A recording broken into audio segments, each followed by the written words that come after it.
오늘 본문 누가복음 18장 1절부터 14절까지의 말씀을 가지고 마지막 때를 사는 삶의 자세라는 제목으로 여러분들과 함께 말씀을 나누게 되길 원합니다. 오늘 본문에서 예수님은 우리가 잘 알고 있는 이제 두 가지 비유를 말씀하여 주고 있습니다.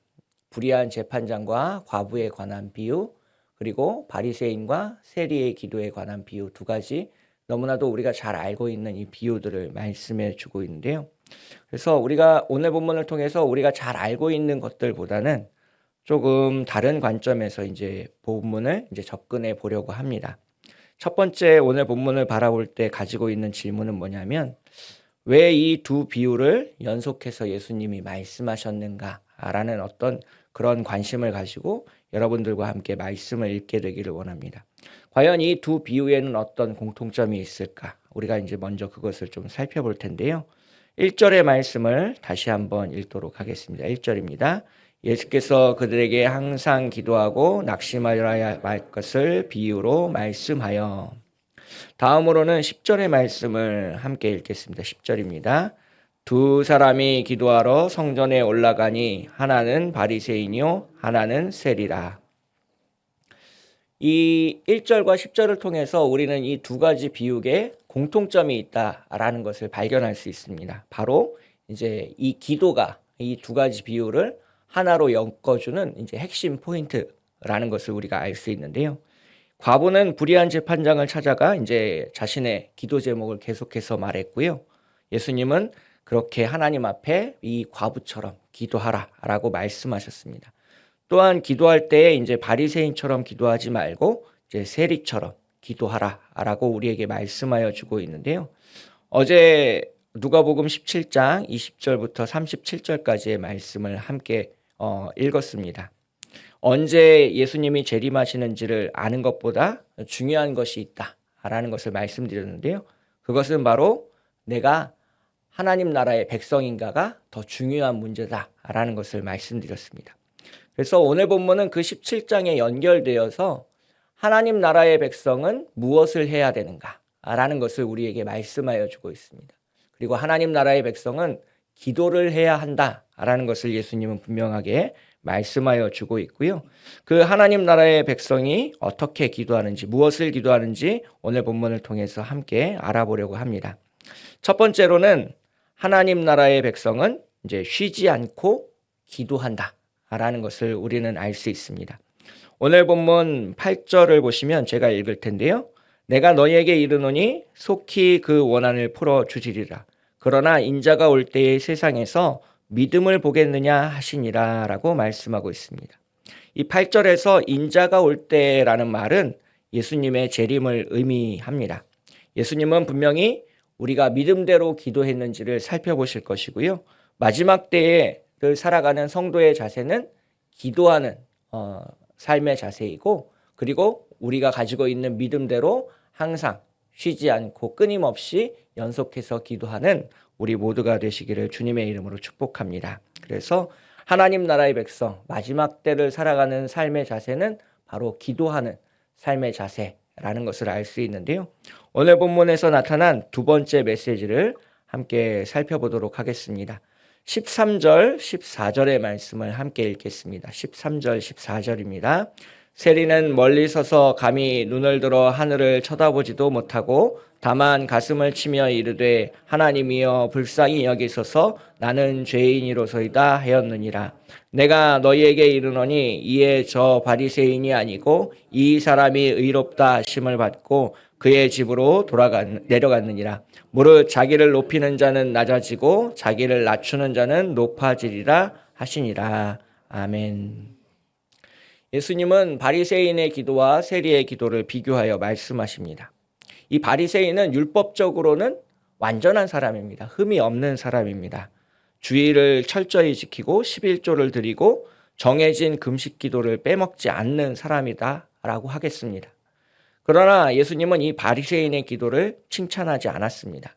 기도를 통해서 자신의 의의를 드러내려고 했기 때문에 그렇습니다.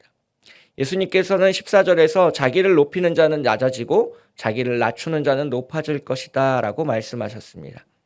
여기서 오늘 본문에서 말씀하고 있는 두 번째 메시지를 우리가 알 수 있는데요. 두 번째로는 하나님 앞에 자신이 죄인임을 인정하는 기도를 먼저 드려야 된다라는 겁니다. 오늘 본문 이제 13절에서 하나님이여 나를 불쌍히 여기소서 나는 죄인이로소이다라고 이제 세리가 기도하고 있는데 이것이 회개의 기도입니다. 즉 하나님이 원하시는 기도 그리고 예수님이 우리에게 가르쳐 주시는 기도의 가장 핵심 중에 하나는 먼저 우리의 죄를 고백하고 그것을 용서받기를 간구하는 기도가 먼저 되어야 된다라는 것을 분명히 이야기하고 있습니다. 그래서 내가 완전히 죄인이다라고 우리가 인정할 때 우리는 하나님 앞에 긍휼을 구하고 자비를 구할 수 있습니다. 그리고 하나님이 나를 불쌍히 여기셔서 우리를 불쌍히 여기셔서 은혜를 베풀 때에만 우리가 하나님 나라에 들어갈 수 있고 죄가 깨끗이 씻겨져 하나님의 자녀로 하나님의 백성으로 인정받을 수 있다라는 것을 말씀하고 있습니다. 그리고 그것을 말하는 것이 바로 회개입니다.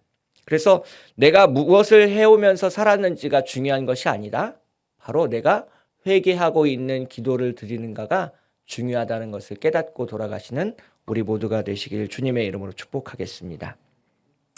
저는 유럽 여행을 아직 가보지 못했는데요. 유럽 여행을 가보신 분들이 이제 그런 얘기를 하죠. 유럽에는 아름다운 성과 이제 교회당이 많이 있습니다. 특별히 뭐 몇백 년에 걸쳐서 지은 아름다운 이제 교회당이 굉장히 많아서 이제 사람들이 이제 감탄을 금치 못하는 경우가 있는데요. 이 유럽에 그렇게 예쁜 아름다운 교회당이 많은 이유가 무엇인지 아십니까?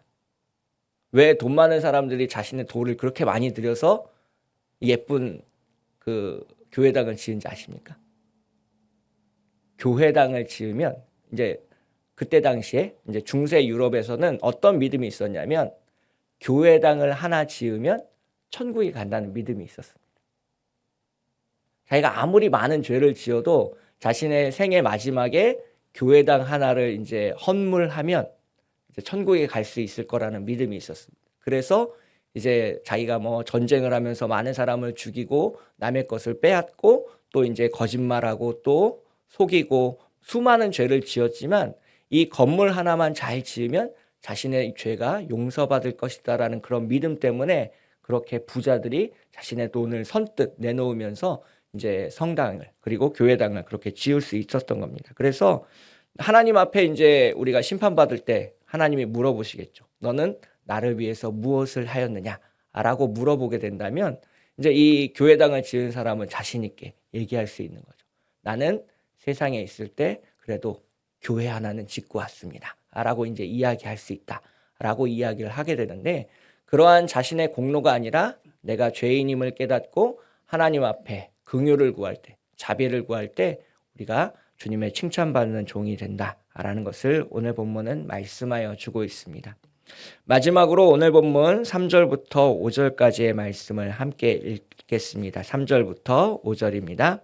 그 도시에 한 과부가 있어 자주 그에게 가서 내 원수에 대한 나의 원한을 풀어주소서 하되 그가 얼마 동안 듣지 아니하다가 후에 속으로 생각하되 내가 하나님을 두려워하지 않고 사람을 무시하나 이 과부가 나를 번거롭게 하니 내가 그 원한을 풀어주리라. 그렇지 않으면 늘 와서 나를 괴롭게 하리라 하였느니라. 이 불의한 재판장은 하나님을 두려워하지 않는 사람이었습니다. 하나님을 믿지 않는 사람이었습니다. 하나님을 믿지 않는 사람들의 어떤 공통적인 특징이 하나 있는데요. 하나님을 믿지 않는 대신에 자기 자신을 믿는다는 것. 그래서 하나님을 믿지 않는 사람들을 보면 굉장히 교만하고 자신만만한 때가 굉장히 많습니다. 그래서 이제 자신이 뭐라도 된 것처럼 이제 행동하는 경우를 보게 되는데요. 이런 사람의 특징은 이제 남을 돕는 일에 관심이 없다라는 겁니다. 그래서 이 과부는 한 번, 두 번이 아니라 아마 여러 번 재판장을 찾아가서 자신의 억울함을 이야기했을 것입니다. 과부는 이제 한 가지 기도 제목을 가지고 있었는데요. 그 기도 제목은 무엇이냐면 내 원수에 대한 나의 원한을 풀어주소서라는 기도 제목입니다. 그래서 오늘 본문을 통해서 우리가 알 수 있는 것은 이제 보통 이제 믿음이 약하신 분들이 그런 기도를 하거든요. 한 번, 두 번 정도 기도해보고 안 되면 에이 안 되나 보다. 이렇게 하시는 분들이 굉장히 많습니다. 그래서 이제 자기가 어릴 때 교회를 열심히 다녔지만 지금은 다니지 않습니다라고 이제 저한테 얘기하시는 분들이 가끔 있어요. 그래서 교회를 다니지 않는 이유들에 대해서 여러 번 물어보게 됩니다. 그러면 그 이유 중에 하나가 이제 기도 때문이라는 걸 알 수 있어요. 자기가 어릴 때 그리고 이제 자라오면서 이제 어떤 기도 제목을 가지고 이제 기도를 했었는데 하나님이 그 기도를 들어주시지 않았다는 거죠. 그러니까 내 기도를 들어주지 않는 하나님은 나한테 필요가 없고 내가 교회를 다닐 이유가 없다라고 하는 그런 부분들을 만날 수 있었습니다. 오늘 본문에서 가르쳐주고 있는 세 번째 메시지는 무엇이냐면 기도할 때에 포기하거나 낙심하지 말아야 된다라는 것입니다. 그래서 하나님이 응답했다라고 말할 때까지 우리가 계속해서 기도할 필요가 있는데요. 그 기도를 긴가민가하고 하는 마음으로 기도해서는 안 된다라는 겁니다. 즉 전적으로 이 문제는 하나님만이 해결하실 수 있습니다. 그런 마음을 가지고 기도해야 됩니다. 그리고 꾸준히 기도해야 되고 쉬지 않고 기도하고 포기하지 않고 기도해야 됩니다. 그리고 그 기도 제목이 설사 내가 바라는 대로 내가 기도한 대로 응답되지 않았다고 해도 낙심하지 않고 계속해서 기도하는 사람으로 살아가시는 우리 모두가 되시기를 주님의 이름으로 축복하겠습니다. 그래서 기도를 포기하지 않은 사람이 있습니다. 그래서 끝끝내 응답을 받아낸 사람이 있습니다. 누구냐면 이제 마가복음 7장에 등장하는 수로보니게 여인인데요. 예수님께서 이제 이방인 지역에 선교를 다니실 때의 이야기입니다. 이제 그 유대 지경을 건너서 이방 지역을 오셨는데 이제 이 수로보니게 출신의 여인이 예수님 앞에 나와 이제 기도하게 됩니다. 자신의 딸이 이제 되게 아팠거든요. 그래서 예수님한테 그 딸을 고쳐주십사라고 기도했습니다. 당시에 이제 병이 걸리면 이제 그 우리가 그 물리적인 원인을 찾는 것이 아니라 요즘처럼 의사한테 보여주는 것이 아니라 이제 귀신이 쓰여서 우리가 병에 걸린다. 예를 들면 감기가 걸리면 감기 귀신이 우리한테 씌어서 병에 걸린다라고 그때 당시에 사람들은 생각했습니다. 그래서 그 귀신을 쫓아내면 이제 병이 깨끗이 나을 것이다라는 생각을 사람들이 하고 있었습니다. 그래서 이 수로보니게 여인이 예수님한테 찾아와 그렇게 기도합니다. 자기 딸에게서 귀신을 쫓아내달라고 이야기합니다. 예수님이 아주 당차게 매몰차게 거절합니다. 근데 이 여인은 포기하지 않았습니다. 예수님이 자기를 좀 무시하는 발언을 하고 그 기도 제목을 들어주지 않겠다고 했지만 그것에서 멈추는 것이 아니라 이렇게 말했습니다. 마가복음 7장 28절 말씀인데요. 제가 읽겠습니다.